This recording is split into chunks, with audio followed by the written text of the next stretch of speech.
Solitary mellow piano, slow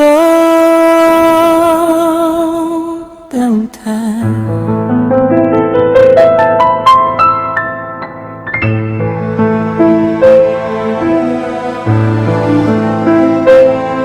Aggressive rap, fast pace.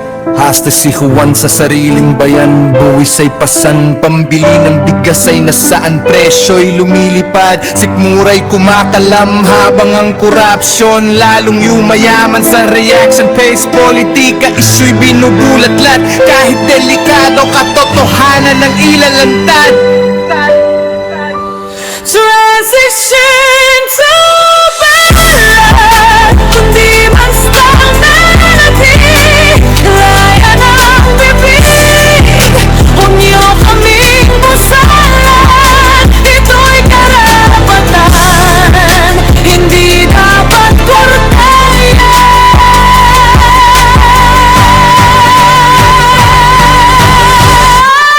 Sa reaction page, politika, katarungan ng sigaw mula sa konstitusyon. Liwanag ang pangingibabaw, Pilipinas kung mahal. Kailan ka gigising, protamic piano and string swell. Reaction page, politika.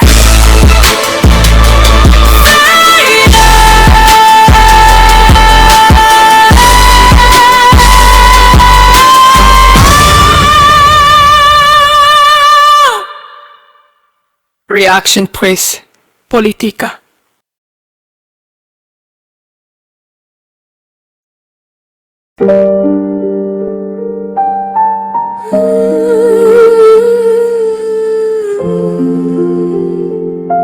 Solitary and aeroplane, slow auget.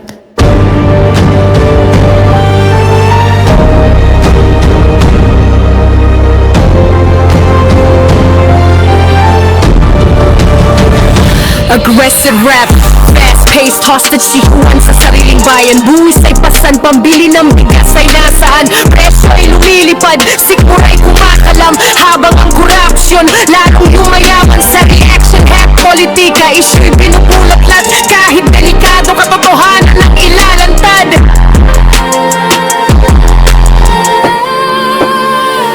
Transition to balad, kundi man melody. Laya ng bibig, huwag niyo kaming busalan. Ito'y karapatan, hindi dapat kortehan. Sa reaction head, politika. Katarungan ng sigaw mula sa konstitusyon. Liwanag ang pangingibabaw, Pilipinas kung mahal. Kailan ka gigising? Dramatic piano and string swell. Reaction there, politika. Fade out.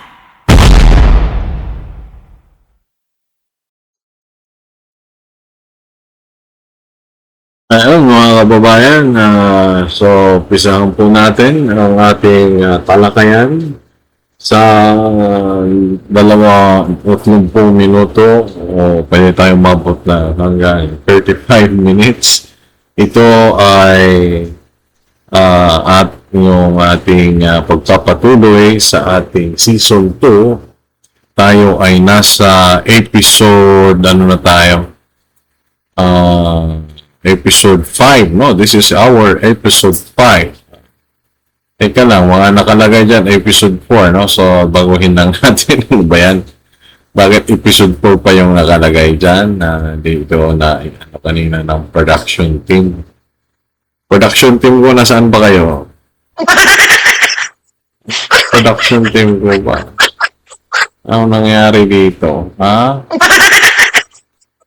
Wala na.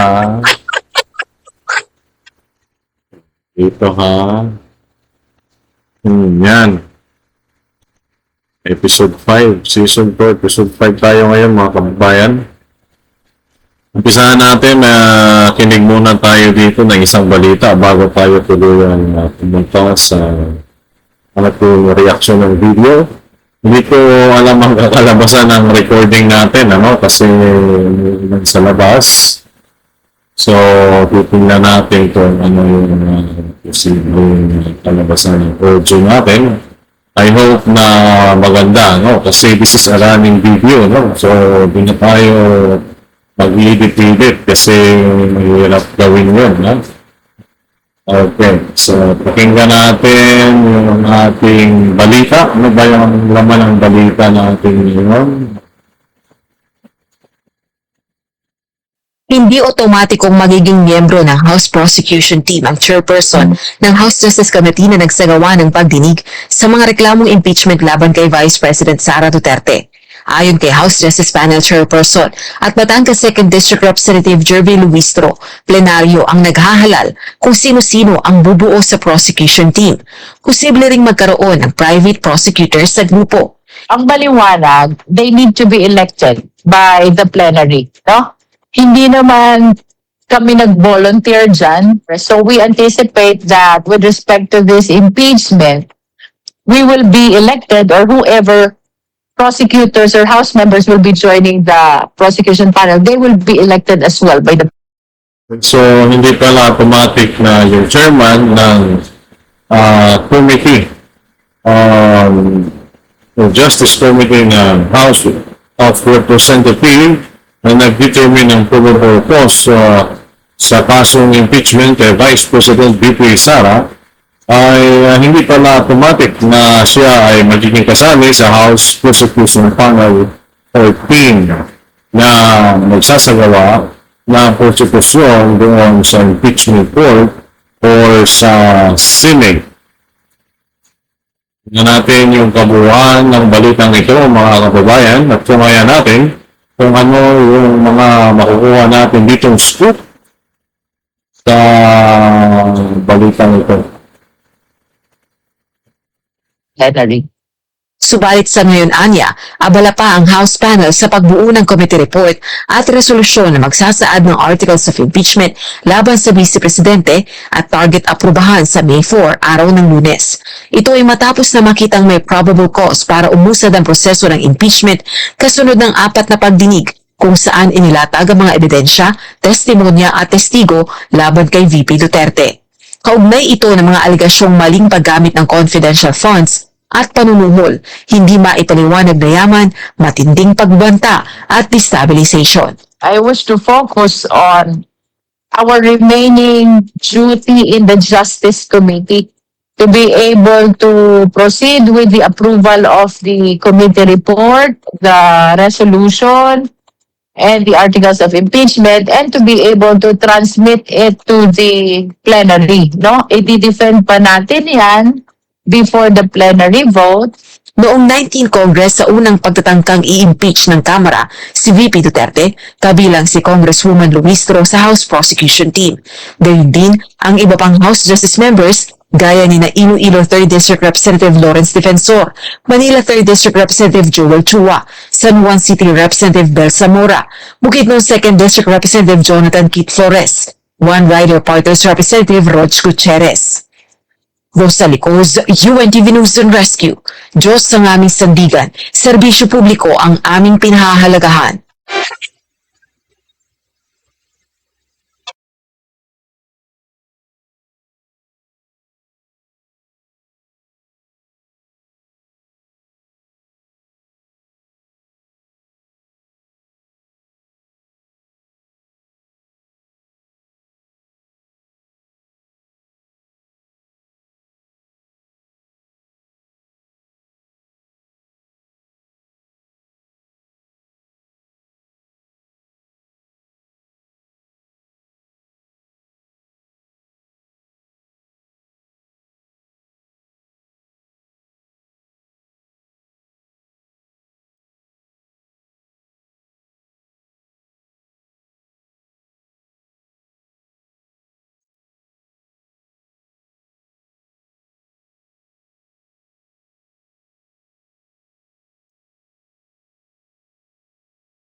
Screen sa Maganda pa naman.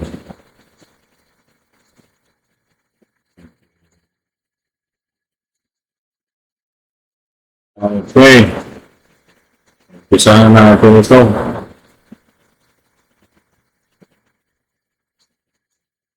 At mga ka-Chipinatics kay Ma'am Mari Bigiray, Sylvia Latorre, Ferdinand Longgalong, Jackie Capilan, Marites Sanpuego, Alan Loro, Marnel Almoguela, Ma'am Irene Santiago, Fermin De Guzman, at syempre kay Ma'am Allen Arsenas, Luz Biminda Martinez, Susana Gander, Corazon Taiko, Dodi Malabanan, Corazon Doyogan, Liberty Arcega, at kay Nixon Balyador, at kay Romel Ordonez, at kay Sir Tony. Good morning po sa inyong lahat mga kababayan.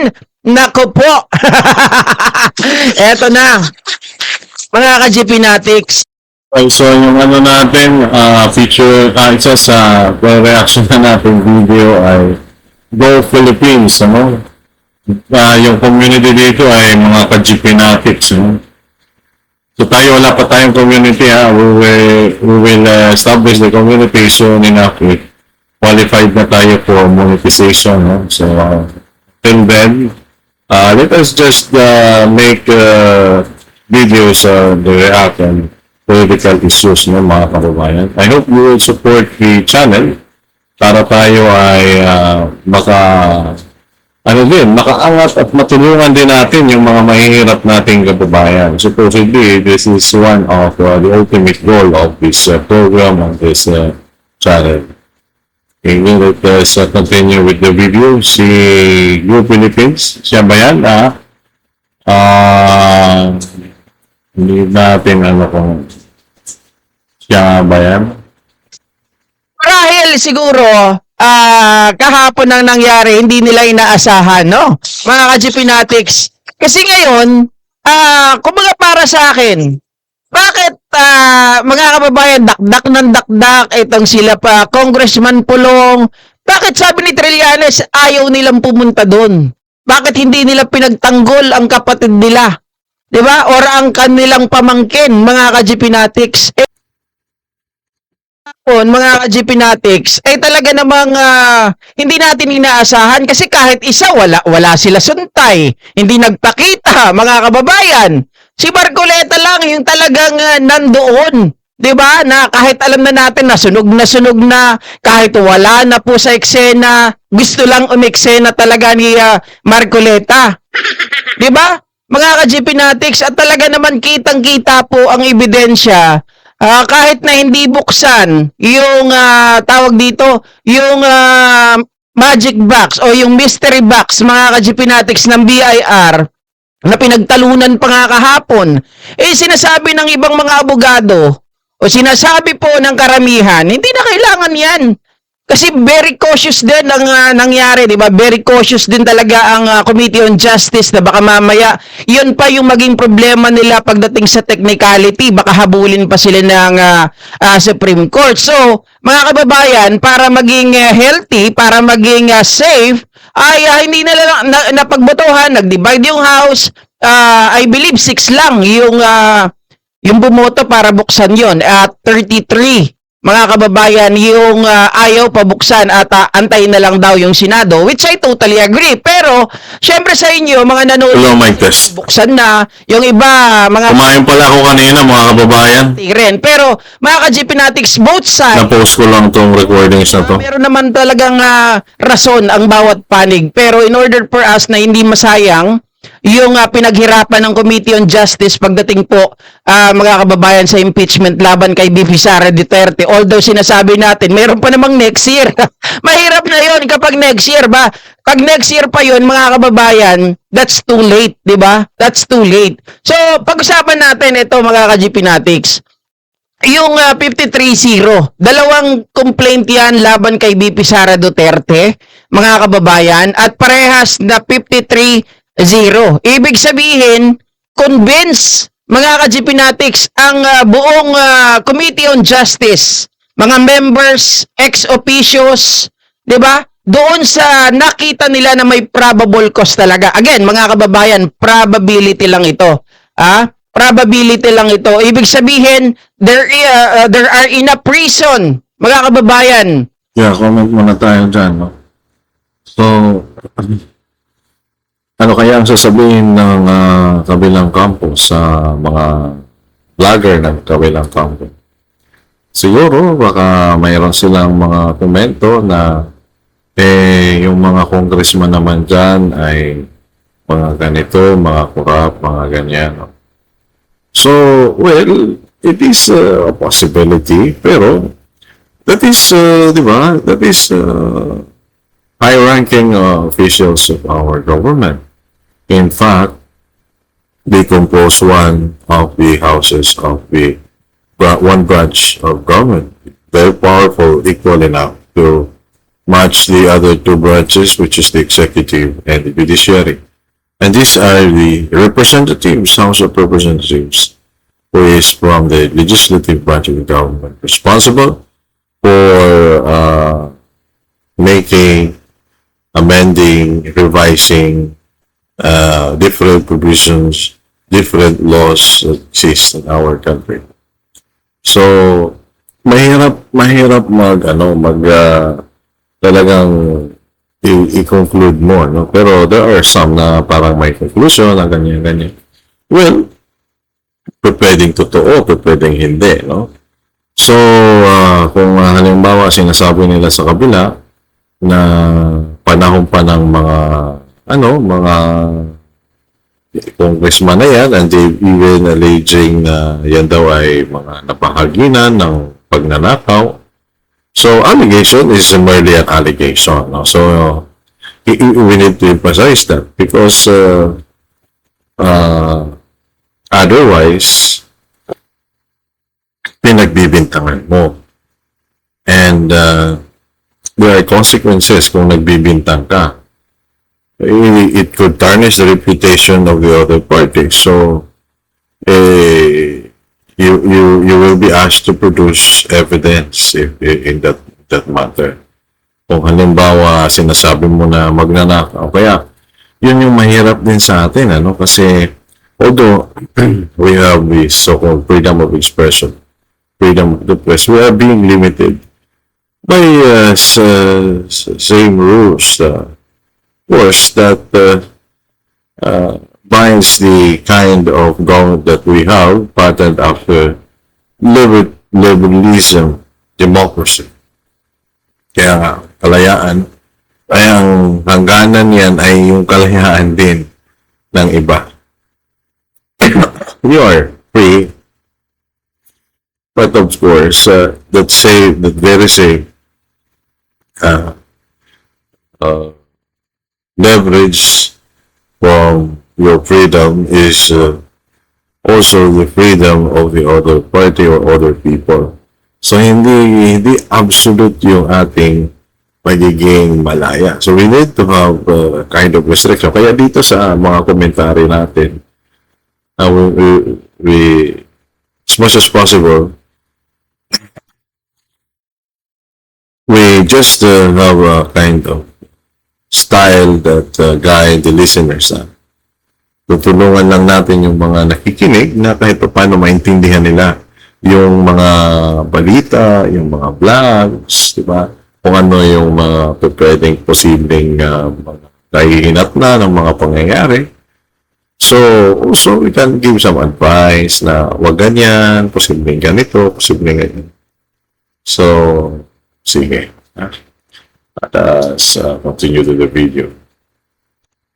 To proceed, pagdating po sa plenaryo at Pasensya na pala kayong mga babayan kasi pinost ko itong video kanina. Kumain ako kasi nag-i-edit ako ng ating intro song and theme song. So, yung unang attempt ko, gumamit ako ng yung hindi talaga pero ito ako na talaga nag-compose ito using AI. Pero sabi ng iba, pag gumamit ka ng AI, magpa-plug down pa rin yan kasi may ID pa rin yung ibang mga tune siguro. But the lyrics, ako yung gumawa ng lyrics na lang pinaghirapan ko. And pina-arrange ko lang ng konti sa AI. So, alam naman natin na dominated technology that we have now. dominated by artificial intelligence. If we not do so, we'll be left behind if we will not utilize the opportunity that is being presented to us by the current what is this era, digital age. Pwede na kayo mabay, ganito kasi ako pag medyo nabubusog, parang naglulu-sugar tayo, nagluluton tayo, mga kababayan. Sige. Dating po, mga kababayan, nadalin po ang article of impeachment sa Senado. Okay, yan po ang ibig sabihin yan, mga ka-GPnatics. Dahil talaga naman, very overwhelming di ba? Overwhelming talaga na talagang lahat, mga ka-GPnatics, maging yung kahapon. Marami pa tayong nakita dyan, dagdag pa yung sa NBI. Di ba? 53-0. Wala man lang, mga ka-GPnatics. Meron din. Tingnan nyo, isipin nyo po. You don't know what an AI work management platform is? Yikes. Here's 3 new AI-powered changes. May mga members din, di ba? Hindi lang natin alam kung ilan ang total talaga ng Committee on Justice, ex-officios, di ba? Hindi natin alam kung ilan yan sila lahat, mga ka-GPnatics. Pero ang certain natin, meron namang mga maka-Duterte dyan. Pero bakit wala po, mga ka-GPnatics, na nagtaas ng kamay para po sabihin nila, mga ka-GPnatics, na walang basihan, walang probable cause, kulang ang mga ebidensya laban kay BP Sara Duterte. Wala pong nagtaas ng kamay. Mga GPnatics, yan po yung sinasabi ko nung nakaraan sa inyo, na yung mga kakampi ni BP Sara Duterte na kahit papano ay 50-50, mga ka-GPnatics, ay nakikita na natin na parang iniwanan na talaga siya. Diba? Iniwanan na siya. Kita nyo, si Suntay, wala rin dun, mga kababayan. Ano ang dahilan? Dahil Okay. Of course, we respect the host of the program, diba? But since this is a commentary, a program is always a commentary on some of the blogs, news articles, and news clippings, video clippings. So we can derive also our own. But of course, this is just my own opinion. Siguro, one of the political strategy na naiisip ng kampo ng mga Duterte. I remember these parties are already organized from the recent activity that they have done. They have these coalition parties. So, di natin masasabi din na iniwanan o gano'n.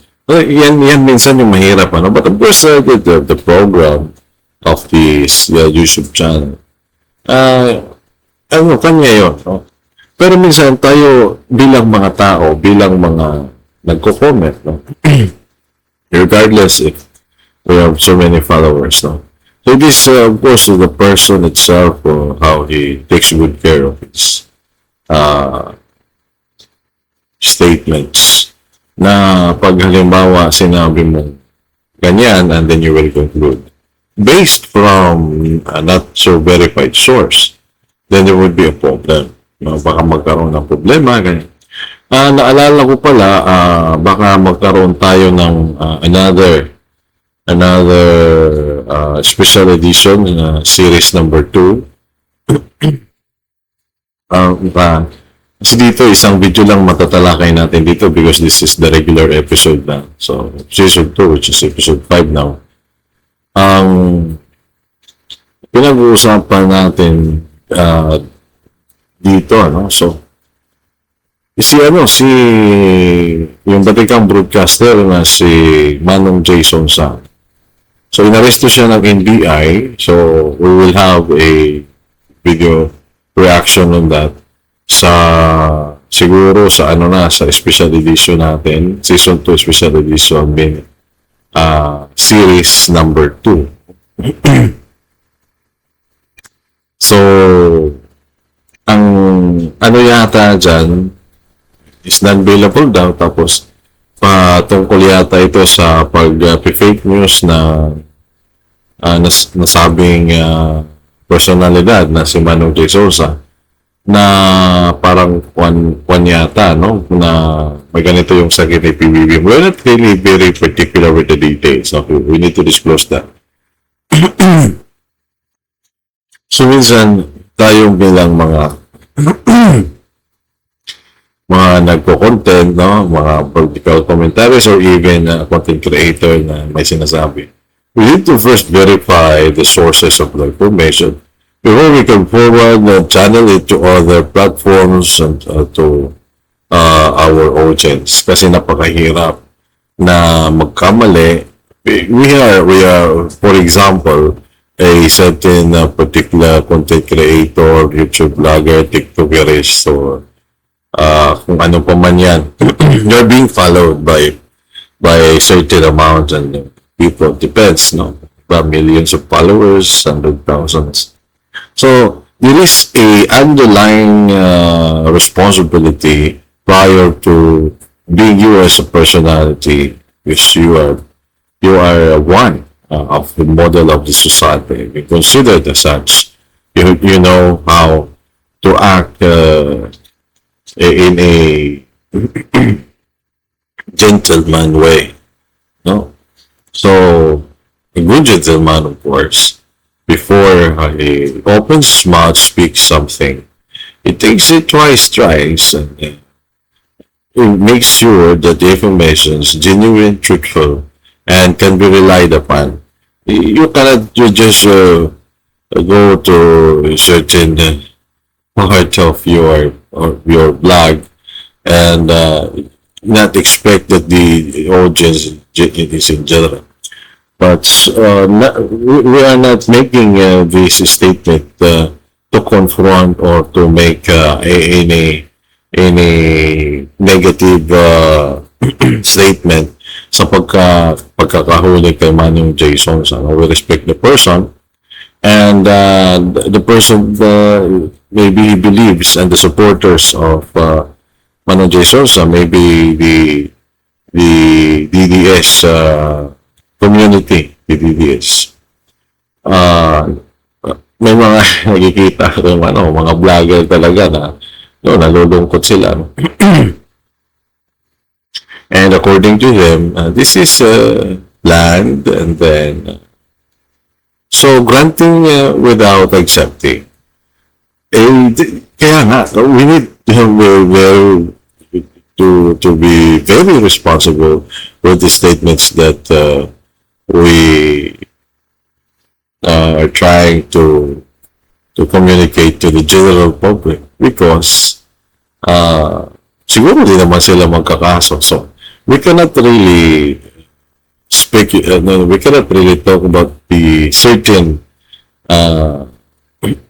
specific matter pag nag-react tayo doon sa video na yun, if ever mahanap or if ever ano ng ating production team, no, yung ano dyan, yung mga i-research natin dyan. But tatawa naman kayo sa production team nung masama kung may production team tayo. So, magkakaroon ng mga pagkakataon na tayo ay magbibigay ng panahon, no, sa mga videos na mahalaga katulad ng nabanggit natin. So, tayo man din ay nalulungkot sa nangyari. But nonetheless, I know that Manong J. Sosa is siguro alam na din niya yung mangyayari, because pag nagsasalita ka talaga, especially if you are branding yourself as an anti-administration, so you have to be very careful, because it is the administration, it is the government. So much better if the information is not verified, we'll check it. You should fact check, or we should fact check them. Ibig sabihin nagkaso, ibig sabihin they have an evidence, and since there was arrest warrant that was issued, meaning there was a probable cause that was issued by the prosecutor or by the fiscal's office, or maybe the judge himself was issued. The determination of probable cause was maybe it was determined by the prosecution, and it was maybe confirmed by the judge having jurisdiction case subject matter. So, yan, tutuloy-tuloy na yan sa kaso because they have already the custody over the person, the interested party. For that matter, si Madam Chai Songsan. So, mga kababayan, matatapos na yung video na to. So, yung maganda ito kasi pro-admin vloggers yung isa sa video natin ngayon, no? So, we could not yet be particular with the caption of this episode. Yung na-feature natin kanina na una, no, is the news, no, about doon na nga sa pag-usad na ng impeachment, no, kasi tapos na dyan sa Justice Committee, pinagbutuhan na, and the probable cause was manifested, and I don't know, 53 against 0, so lahat ay bumoto na may probable cause. So yun yung maganda na hindi na tumagal, no, sa Kongreso. Yun naman talaga pag-determine. So, ngayon, pupunta yan sa Senado. Sasabihin dito ng mga Duterte-aligned lawyers. Naalala ko si Attorney Panelo, no, yung matanda. No, kasi there is also an Attorney Panelo na abogado rin yata ni BP Sara, yung anak niya.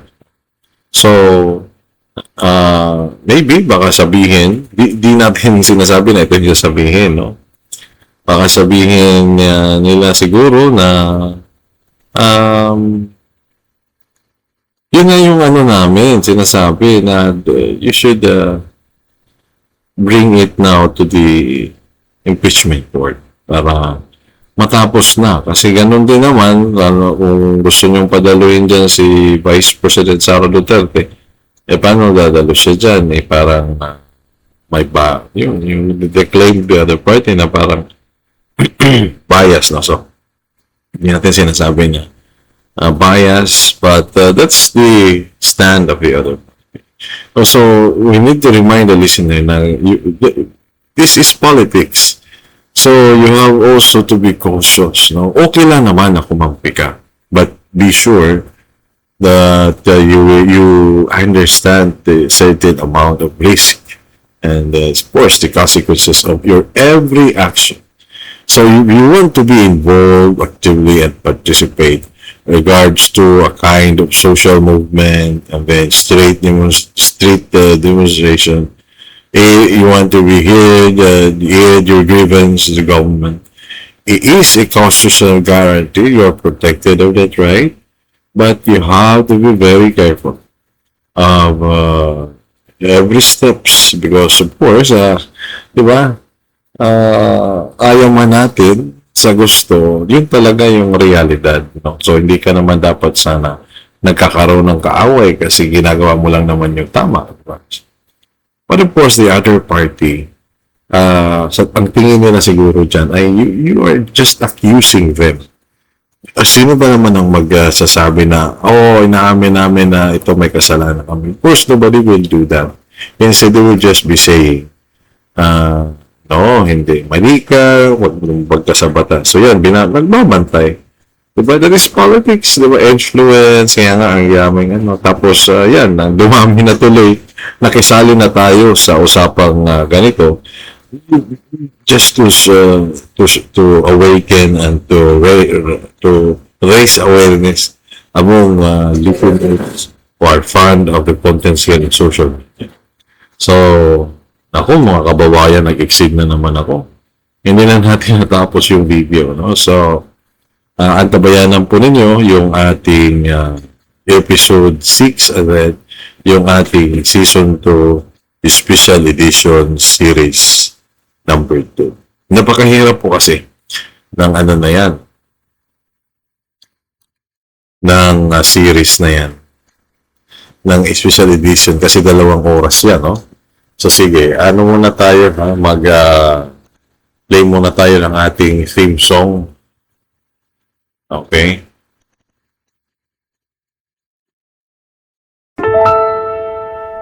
Solitary mellow piano,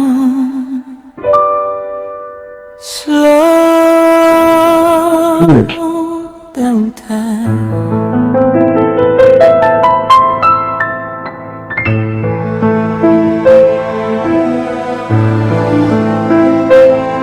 Aggressive rap, fast pace. Hasta si Juan sa sariling bayan. Buwis ay pasan, pambili ng bigas ay nasaan. Presyo'y lumilipad, sikmura'y kumakalam. Habang ang korupsyon lalong yumayaman. Sa reaction pace, politika, isyu'y binubulatlat. Kahit delikado, katotohanan ng ilalantad. Transition to